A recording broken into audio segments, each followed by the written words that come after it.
Hello people of YouTube, Mishko Valhalla here, and today we are going to talk about the divine Lord Freyr.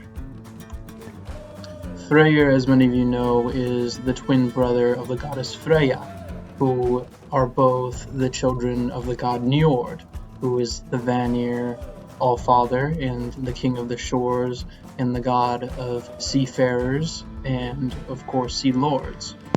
Like I mentioned in previous videos, the goddess Freya and the god Freyr could very well also be the offspring of the earth itself, Mother Njord, the same mother that gave birth to Thor. However, of course, the earth was heavily demonized during the Christianization of the ancient world, so, there is obviously a lot of information missing. But when we are talking about the god Freyr, he, as a symbolic entity of the earth and fertility, he is of course the god of fertility, he's the god of prosperity and good weather, and he's also an original Allfather of the Scandinavian peoples, especially peoples that were known to be all around Denmark and Sweden and some areas of the Netherlands leading throughout northern Germany, etc. The people who essentially migrated into these lands were believed to have a common ancestor, being the great god king Yngvi, who is of course said to be the manifestation, or I guess you could say incarnation, of the god Freyr, who served as a lord of the harvest, a lord of fertility and prosperity, like I said. Very similar to the role of the pharaoh, because when it comes to the ancient Egyptians, they very much believed their pharaoh to be a god king. They believed that this person had control over the weather and over prophecy, and this person wasn't a pharaoh unless people actually believed in their power. So, obviously this depended based on the society, and since we're talking about the Norse society, obviously things were probably different, and this whole concept of a great pharaoh ruling over the land, or a great king, wasn't common, especially in the north, because there were many different tribes scattered around, but many of them believed that they had common ancestors, which were said to be actual deities, especially when it comes to the hierarchies and the royal bloodlines. That could be just basically a propaganda thing that people used, just like people have used any time throughout history, to bring more importance to themselves and society, so that they can be seen as some sort of a descendant of a god, or to be a god. But obviously this would depend on the society. We aren't living in these societies today, and we don't know what people serve what role in said society, and how exactly important, how helpful these people were to the ancient societies around the world, the ancient pagan societies who actually did believe in the divine existing within their rulers, and them being able to communicate with the gods and to essentially have a stronger connection to nature.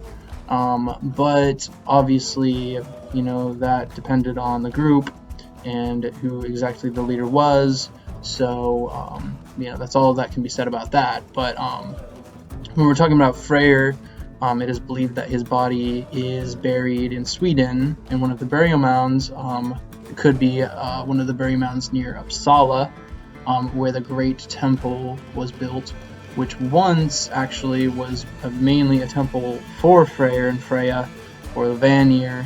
The Vanir being the gods of peace and plenty, focusing on the healing of the land and the feeding of the people, nurturing the society, allowing things to flourish.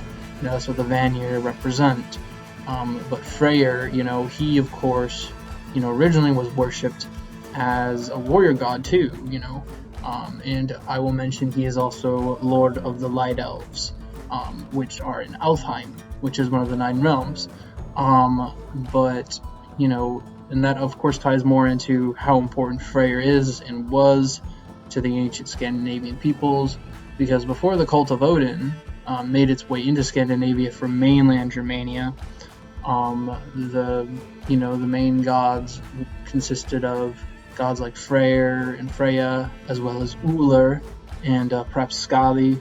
Uller being an ancient hierarchical god of the hunt and of bears and many wild things. Winter, very much a northern deity. And people in the north needed gods like Freyr because he very much symbolized, what all the things that the northern people needed. They needed to grow things, and it was really hard to grow things in such a harsh environment. For thousands of years, Scandinavia was, consisted mainly of hunters and gatherers. But once agricultural came along, obviously things needed to be done in that manner. Obviously, depending on the time period, they had different advantages. But when it came to the spiritual point of view, since we were talking about pagan societies, meaning world-accepting societies, where they interact with the world in a way that is spiritual, and they don't separate the spiritual world from the physical world. They try to find the bridge between the two. But back to Freyr. Freyr was seen as this benevolent lord, this lord of prosperity. Like, he only cared for the good of all. And when we're talking about the god Freyr, sadly we don't have too many stories about him, but it doesn't take away how important he is and was. He very much is like a masculine, sacred counterpart to Freya. The two of them very much being like two different extremes of like the same entity, I guess you could say. But that does go into more ancient shamanic animistic ways of thinking, believing that two people or multiple people share the same consciousness was not something that was unusual, especially when we're talking about the Fylgja. It was believed by the Norse people, at least it's written in a few cases in the sagas too, where someone would choose to be someone's guardian. Someone would become their Fylgja, and that means that their soul is tied to them, and they are essentially the same person, at least on a spiritual internal level. But, besides the point, we can talk more about that in future videos, but when we're talking about Freyr, he is the Lord of the Light Elves, and so that brings in more of a archaic, metaphysical way of looking at light and how it interacts with the soil and the plants and fertility. Being the Lord of the Light Elves means that, he is a lord of entities that, help, light the world, bring photosynthesis to the plants, to help heal and nurture things. Very similar to the Dark Elves, which are more focused on more dark aspects of things, such as the soil itself. That's another thing, is they don't talk nearly enough about the Dark Elves in the sagas, in the Eddas, or the sagas, but that's because many of these earthy elemental entities were demonized, like the Jotuns. And so there was obviously, there's obviously a lot of limited information when it comes to that.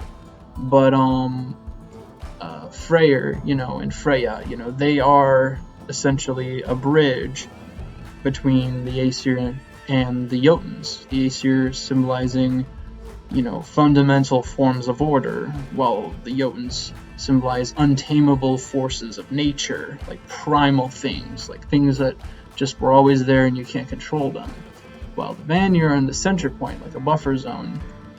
Freyr, like many of the gods, shows tendencies of both Jotun and Aesir, caring for the greater good of things and the order of things, while also wanting people to express free will and to do as they please, in this world or any other world.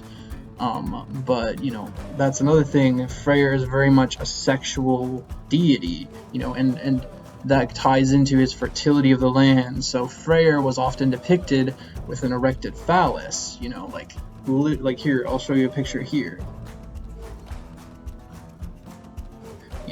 Freyr is sitting in almost a meditative position, with his erection, fully, aroused, I guess you could say. But it symbolizes sort of like his control over it, his ability to use that power, to fertilize the land. Like, very much symbolic of the seed being planted into the ground, which is like the womb, which is like Mother Earth, and then things being able to be born from that. And so Freyr very much is that strong symbolic center point. And Freyr, being a sexual deity, he is very well known for his, lusting after the giantess, Gerd. He could not resist that giantess, so he even offered his own sword as a bridal gift, because that was the only way he was able to marry Gerd. So he gave her father his magical sword that he could use without touching it. So, that was going to affect him in Ragnarok. So he doesn't have his sword anymore. So it, kind of symbolizes the fact that, he, is a very chaotic entity. He's not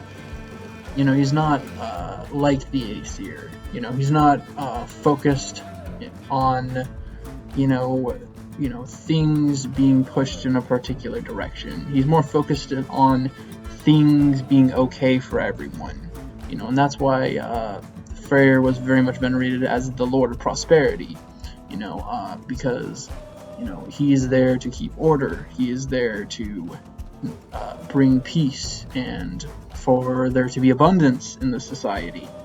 So that's very much why Freyr has been a very important god in the north. Back on the elves, the light elves very much being sort of like ancestral guides. They are very much, spoken of as ancestors. The Alfar, they are, I guess you could say, wise, powerful, ascended ancestors.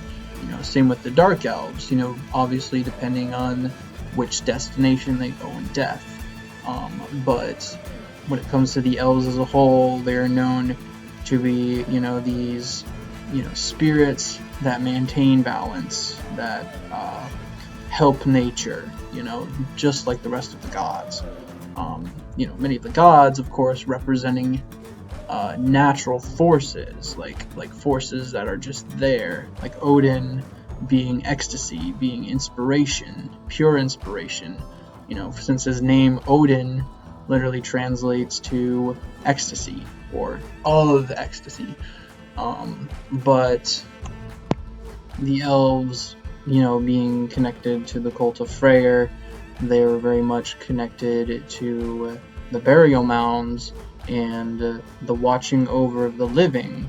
Many people in ancient Scandinavia would visit the burial mounds to commune with their ancestors, even so that sometimes they could find a treasure that belongs to one of their dead ancestors and to essentially take that treasure from their grave and use it, like let's say a sword, which has been spoken of in the sagas, where someone would take the sword of a dead relative so that they can use it to help channel that person, help venerate that ancestor, so they can sort of do deeds that were similar to the deeds they did in their life, or to do things that essentially will appease said entity. But obviously it depends on the individual and the situation. But when it comes to these burial mounds, they were very important to these ancient cults. Symbols that are often associated with Freyr are the pale horse and the wild boar, particularly the golden wild boar. The wild boar, particularly the golden boar named Gullinbristi, which means golden bristle, is the boar that Lord Freyr rides. So in a way, it's a giant boar that serves as a steed and as a warrior companion. But this familiar of Freyr's, symbolizes, a much greater image, for the cult of Freyr. That being the wild boar. The wild boar is very much, a symbol of abundance for the Norse community. because these people would constantly feast on pork during special occasions, especially during Yule season. It was common to make honey pork and to feast in honor of Freyr. And of course, there is, the Feast of Freyr, which was a holiday celebrated among the Norse. Then, of course, there's the pale horse, which is another strong symbol of Freyr. It very much points to the pale horse banner that the Saxons had with them when they sailed to England from northern Germany, Jutland, and all over Denmark. Long before the Viking Age. The Angles, the Saxons, the Jutes, they moved to England and essentially conquered the Brittonic population that was there and that had been partially conquered by the Romans prior. But this pale horse was a symbol of their Lord Freyr, the god that is the ancestor of the Ingvaeons. But when it comes to Yngvi Frey and the pale horse, many people were known to keep sacred horses in his name, and pale horses were often used as sacrifice and feasted upon during rituals in honor of Freyr. And this pale horse, sometimes a pale horse would be kept in a sacred grove. There was a famous horse in the sagas named Freyr-Faxi, which means Freyr's steed, and no one was allowed to ride it, but what people would think is the presence of Freyr himself. No one was allowed to ride that horse, and if they did, they'd be desecrating the horse and the land. So, Freyr was very much tied to horses, and horses and wild boars were very much tied to cults surrounding fertility and death. Anyway, without any further ado, thank you so much for watching. I'm going to have to bring this video to a close, but if any of you have any questions, please comment. Thank you so much for watching. Please like and subscribe. Hail the gods and the spirits. Please look after each other and stay safe.